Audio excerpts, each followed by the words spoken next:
Welcome to the Man of Recaps. This is the complete Transformers recap before Rise of the Beasts. In the first Transformers, Shia LeBeouf is Sam Witwicky, a normal teenage boy whose dad's taken him out to buy his first car. He picks out this old yellow Camaro that is more than meets the eye. Now that Sam has a car, he's able to give a ride home to the hot girl from school, Michaela, played by Megan Fox, whose role in this film caused a generation of boys to hit puberty. But meanwhile, the Earth is being invaded by transforming vehicles that are alien robots in disguise. It turns out Sam's great-grandfather was an explorer, Archibald Witwicky, who went to the North Pole and found one of these Transformers that crashed here years ago. It blasted his glasses with important information, and now that Sam put them up on eBay, the Decepticons are coming after him. But luckily his new car's a Transformer 2 here to protect him. His name is Bumblebee, and his voice thing's broken so he can't talk, but he communicates in a fun way using clips from the radio. Now Bumblebee calls in his good Transformer friends, the Autobots. Their leader transforms into the semi-truck with the blue and red flames paint job. It is Optimus Prime. He explains they're from the planet Cybertron, where there was a big civil war between the good Autobots and the evil Decepticons led by Megatron. They go back to Sam's house to get the glasses before the Decepticons, but now they're interrupted by the government. It's the super secret Sector 7 who monitors alien life here, led by the funny guy Agent Simmons. They have Megatron's frozen body as well as the Allspark that could instill life into machines, make new Transformers. But oh no, they led the Decepticons right to it. They wake up Megatron, who's in a real bad mood, and oh, it's a big chase, oh yeah! Meanwhile, half the movie followed military guy and his squad fighting Decepticons in the desert. Another half of the movie followed a CIA analyst who's inexplicably an Australian model. She got help from her nerd friend who was playing Dance Dance Revolution at his grandma's house. There's a lot going on in these movies, but it all comes together for the final battle. Transformers transforming, explosions everywhere, Michael Bay going nuts! But they gotta keep the Allspark away from Megatron because he wants to use it to turn the Earth into new Cybertron. So while the Transformers are having their big robot fight, Sam Witwicky's running around with the plot thing. Optimus and Megatron have their final fight, but it looks like Megatron's gonna win. So Optimus wants to put the Allspark in his chest, which will kill him but destroy the cube. But Sam's like, what if I shove the cube into Megatron's chest instead?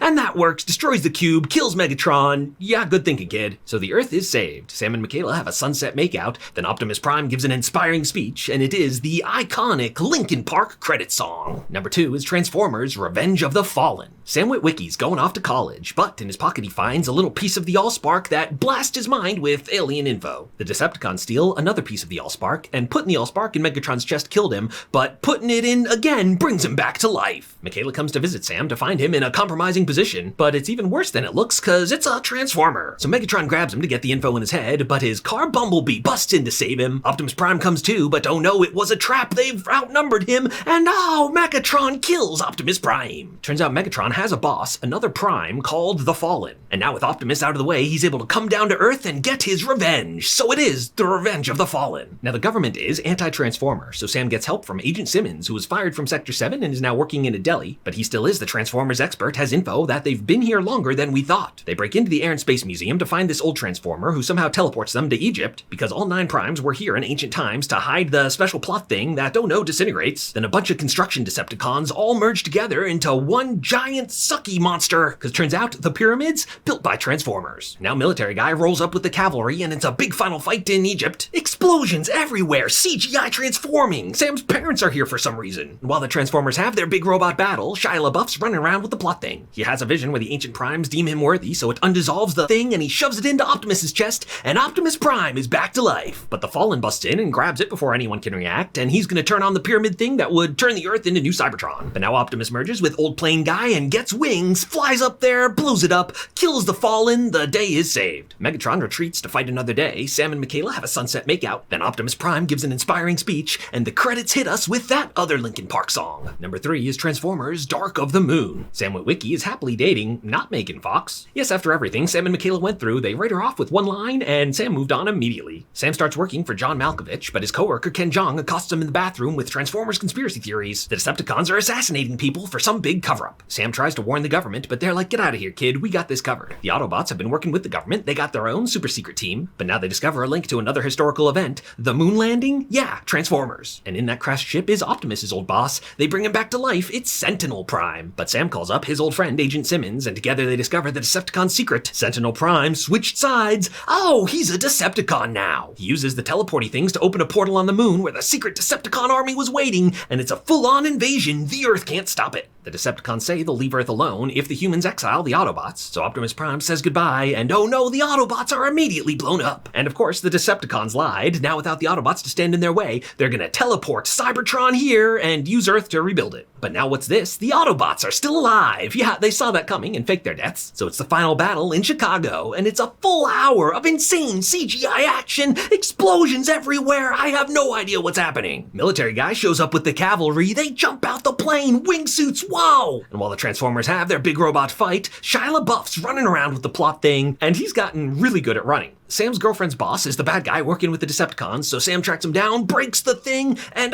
shuts it off, Cybertron destroyed. Optimus and Sentinel have their final Prime fight, and it looks like Sentinel's gonna win. But Megatron doesn't like that Sentinel would be his boss, so he busts in to take him out. So it's the final battle, Megatron vs. Optimus, and Optimus just fully kills him this time. So the world is saved. Sam and this new girl have a sunset makeout, and Optimus Prime gives an epic speech as they blast us with that other Linkin Park song. Number 4 is Transformers: Age of Extinction. Shia LaBeouf left the movies too. Our new main human is Mark Wahlberg. His name is Cade Yeager, and he's an inventor, which his daughter points out is not a real job. But one day he's fixing up this old truck, and wouldn't you know it, it's Optimus Prime. After Chicago, the government is very anti-Transformer. There's a new secret task force led by Kelsey Grammer, who's hunting down all Transformers, Decepticons, and Autobots. So pretty soon they track Optimus down, Cade Yeager's house explodes. They get a ride out of there from his daughter's secret boyfriend, who, even though they're in Texas, is inexplicably Irish. Cade's funny best friend is TJ Miller, and on the way out, he's exploded. So Optimus regroups with our new cast of Autobots, a samurai, a British gangster, and a guy still fighting in Vietnam. Elsewhere, Stanley Tucci's a tech CEO who's found the Transformium that Transformers are made of and has learned how to control it. He's building new man-made Transformers, but they're using Megatron's old brain, so he's accidentally created new Megatron. Now Bounty Hunter Robot shows up with a cannon for a face, blows up Optimus. He's bringing him back to Cybertron because the creators want him. But Cade Yeager and friends rescue Optimus. On their way out, they destroy Chicago again. But now they have a bigger problem, because the deal that guy made with Kelsey Grammer was to give him a seed to get lots of Transformium. Unfortunately, using it would destroy the planet, and in fact, it's happened once before. The meteor that killed the dinosaurs turns out Transformers. Megatron, of course, wants this to happen to turn Earth into new Cybertron. He wakes up all these man-made Transformers and turns them into his new Decepticon army. But Optimus gets some reinforcements too from the really old Transformers that turn into dinosaurs. So it's the epic final battle, Transformers transforming, explosions everywhere. I have no idea what's happening. The American military doesn't show up because this takes place in Hong Kong. While the Transformers have their big robot fight, it's up to our humans to run around with the plot thing. Megatron retreats to fight another day. Kelsey Grammer does not though, he gets exploded. But now Cannon Face finally realizes Optimus escaped, but with help from Bumblebee and Mark Wahlberg, in the end Optimus takes this guy out. So once again, the Earth is saved. Cade's daughter and boyfriend have a sunset makeout, and Optimus Prime blasts into space. He's got to go back to Cybertron to find out who this mysterious creator is. And as he gives an epic speech, the credits hit us with not Linkin Park, but Imagine Dragons, which I guess is kind of close. Number 5 is Transformers: The Last Night. The government, again, is very anti-Transformer, so Cade Yeager's a fugitive living in the junkyard with his Autobot friends. His daughter and her boyfriend are not in this movie. His new sidekicks are Funny Science Guy and Spunky Orphan Kid. So the government's hunting all Transformers down, but Cade Yeager's trying to save him. He finds this one who crashed here and gives him a mysterious medallion. But now Megatron busts in, he wants that medallion, so they have a big fight. But it's interrupted by a random butler Transformer who flies Cade Yeager over to England to meet with Anthony Hopkins. He's the last living member of the Witwickens, the secret society that knows about Transformers. Yeah, as we've seen, basically every big moment in human history has been Transformers, including mythology like King Arthur, Knights of the Round Table, yeah, Transformers. The hot girl in this movie is Vivian Wembley, professor of King Arthur stuff. Anthony Hopkins kidnaps her too because she's the last living descendant of Merlin and the only one who can use his magic Transformer staff. Long story short, they steal a submarine, go to the bottom of the ocean to find Merlin's tomb and get his staff. But who's this busting in? It's Optimus Prime, acting like a villain here to take that staff. Yeah, he flew to Cybertron to find his creator, who turns out is this witch robot Quintessa that instantly possessed him. So it's up to Bumblebee to fight his friend Optimus, and he eventually unbrainwashes him when he speaks with his real voice. They don't even explain how he can talk now, which is especially weird because they had a whole scene earlier where they tried to fix his voice and decided they couldn't. So Optimus is unbrainwashed, but the Knights of the Round Table bots are still attacking him because he stole the staff. So Mark Wahlberg's got to use his new medallion to,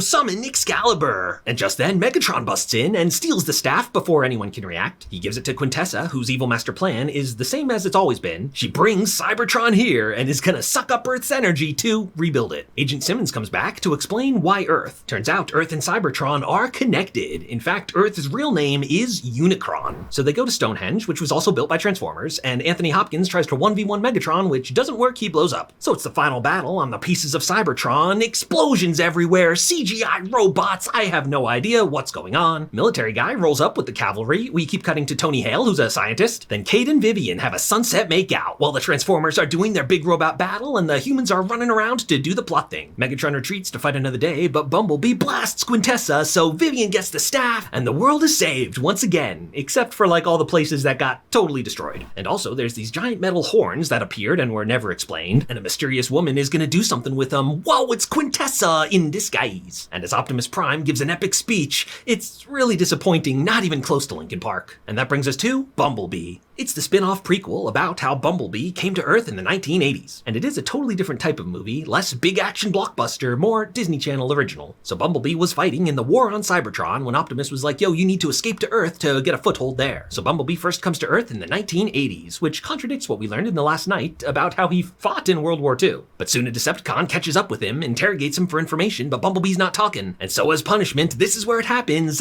He destroys Bumblebee's voice. Bumblebee does beat this guy, but he's badly damaged, so he finds a nice yellow bug and shuts down. Our human in this movie is Hailee Steinfeld as Charlie Watson, whose character trait is she really wants a car. At the junkyard, she finds this old yellow beetle, takes it home to fix it up, and oh, whoa, my car's an alien. She and Bumblebee become fast friends. In fact, she's the one who names him Bumblebee, and she's the one that helps him figure out that he can talk using the radio. So they're cruising around, getting up to shenanigans, but John Cena's the Sector 7 agent here to hunt him down. And also a couple more Decepticons are here to destroy the world. So in the end, Bumblebee's having a robot fight while Charlie's running around doing the plot thing. But what's this? Bumblebee's gonna drown! Luckily, her backstory is that she was like a really good diver until her dad died, and now she doesn't dive anymore. But now she overcomes her fear and dives in there to save his life. Although, of course, he's a robot that doesn't breathe air, and I mean, in the last movie, he rode a submarine to the bottom of the ocean. Anyway, John Cena accepts that Bumblebee's a good guy now, but the government's still gonna hunt him, so they have to say goodbye. He finds a cool old Camaro to be his new disguise, to eventually be found by Sam Witwicky. So there you have it, the complete Transformers recap before Rise of the Beasts. If you liked this recap, hit that subscribe button for more of the best recaps of TV and movies.